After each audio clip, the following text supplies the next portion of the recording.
انسان کی زندگی میں ایسے لمحات آ ہی جایا کرتے ہیں جو وہم و گمان میں بھی نہیں ہوتے۔ ان کو بسر کرنے کے لیے سب سے اچھا طریقہ یہی ہے کہ ان کو گزر جانے دیا جائے۔ گناہ کو اتنے برے انداز سے پیش کرو کہ کرنے والے کو گناہ سے نفرت ہو جائے۔ وزنی معدے کے ساتھ جو شخص وطن کی خدمت کے لیے آگے بڑھے اسے لات مار کر باہر نکال دیجیے۔ اگر طوائف کا مطلب پیسے لے کر عزت کا سودا کرنا ہے تو پورا ملک ایک رنڈی کا کوٹھا ہے۔ میری تحریریں پڑھ کر اگر آپ کو غصہ آئے تو سمجھ لیں کہ آپ اپنے ماحول سے ابھی ٹھیک طرح سے واقف نہیں ہوئے۔ دنیا میں سب سے زیادہ سچ شراب خانے میں شراب پی کر بولا جاتا ہے، اور دنیا میں سب سے زیادہ جھوٹ عدالتوں میں مقدس کتاب پر ہاتھ رکھ کر بولا جاتا ہے۔ اس سے زیادہ تکلیف دہ کچھ نہیں ہو سکتا کہ آپ کی عمر آپ کی آنکھوں کے سامنے گزرتی جائے اور آپ اپنی مرضی سے نہ جی سکیں۔ سچ بولنے والے میٹھی باتیں نہیں کر سکتے۔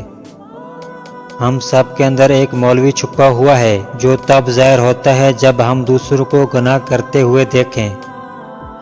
عورت جس کو متاثر کرنے کے لیے مہنگے کپڑے پہنتی ہے اصل میں وہ اسے ننگا دیکھنا چاہتا ہے۔ زندگی صرف موت تک پہنچنے کا ایک راستہ ہے اور مجھے اس سے انتہا کا پیار ہے۔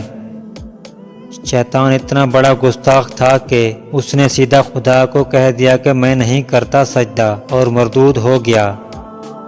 اور خدا اتنا بڑا سیکولر ہے کہ اس نے اختلاف رائے پر شیطان کو مارا نہیں بلکہ مہلت دی ہے کہ اپنے نظریے پر لوگوں کو قائل کر سکتا ہے تو کرے، لیکن یہ خدا کو ماننے والے پتہ نہیں کس مٹی کے بنے ہوئے ہیں۔